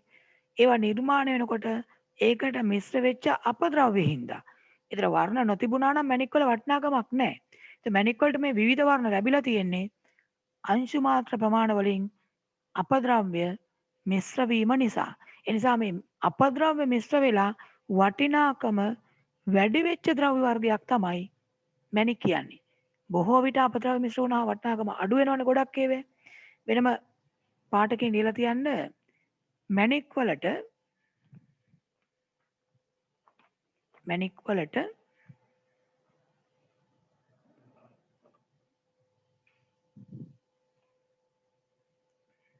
වර්ණ ලැබී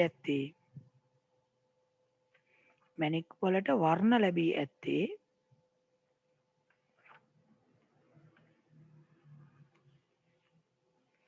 ඒවාට එකතු වූ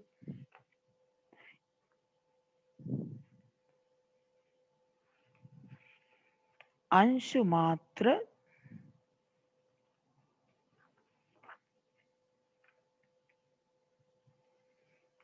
අපද්‍රව්‍ය නිසාය. ඒවාට එකතු වූ අංශු මාත්‍ර අපද්‍රව්‍ය නිසාය.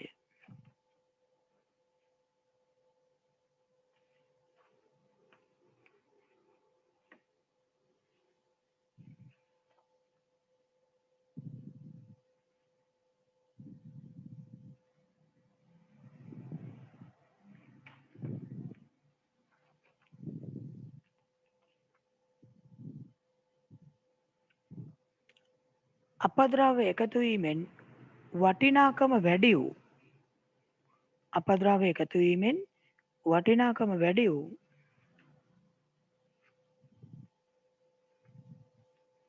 ද්‍රව්‍යයක් ලෙස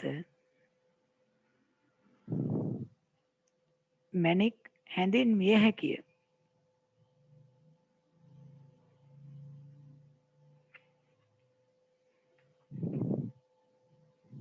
දැන් මේ මැණික් කර්මාන්තයත් එක්ක ඇතිවෙච්ච ගැටලු සමුදායක් තියෙනවා. ගැටලු ප්‍රශ්න ගොඩාක් තියෙනවා මැණික් කර්මාන්තයත් එක්ක. ඔතන ප්‍රශ්නයක් විදියට ලියලා තියන්න. ප්‍රශ්නයක් විදියට ලියමු. මැණික් කර්මාන්තය ආශ්‍රිතව එක ප්‍රශ්නයක් විදියට ලියන්නේ. පොතේම ලියන්න ඔතනම. මැණික් කර්මාන්තය ආශ්‍රිතව පැන නැගී ඇති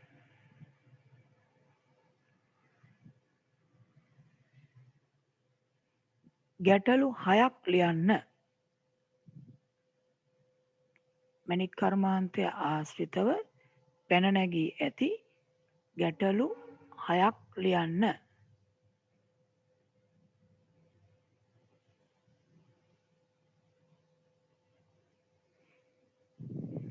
මැණික් කර්මාන්තය ආශ්‍රිතව පැන නැගී ඇති ගැටලු 6ක් ලියන්න.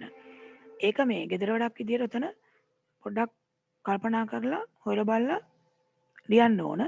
මැණික් කර්මාන්තයත් එක්ක යම් යම් ප්‍රශ්න ගොඩක් ඇති වෙලා තියෙනවා. එතකොට මේ ටික කරලා අදට අපි ඉවර කරමු. අනිත් දවසේ ඊටු ටික සම්පූර්ණ කරමු. ඒ වගේම අර මං කිව්වා වගේ බලන්න සවුන්ද විතර වගේ වෙනකොට ඔයගලන්ට පාස්වර්ඩ් එකක් ආවේ නැත්නම් මම පාස්වර්ඩ් එක දැම්මද කියලා ගෲප් එකට දානවා. එහෙම දැම්මට පස්සේ ආවේ නැත්තම් පොඩ්ඩක් බලන්න ඕගොල්ලන්ගේ අර මෙහෙට දීලා තියෙන නම්බර් එකට තමයි මුලින්ම දීලා තියෙන නම්බර් එකට SMS එකක් විදිහට තමයි එන්නේ. ඒක අර පීස් ගෙව්වහම මැසේජ් එකක් එන්නේ. ඒ ෆෝන් එකට තමයි එන්නේ. එතකොට ඒ නම්බර් එකට ඒක ආවේ නැත්තම් සවුන්දට ඔයගොල්ලන්ගේ නමයි පන්තියේ අංකයයි ඊට පස්සේ 2021 10 කියලායි දාලා නම්බර එක මම ඉස්සෙල්ලත් කිව්වා 0.714යි 0.714යි 49යි 69යි 29 මේ නම්බර එකට එවන්න. එහෙම නැත්තම් කියන්නේ ආවේ නැත්නම්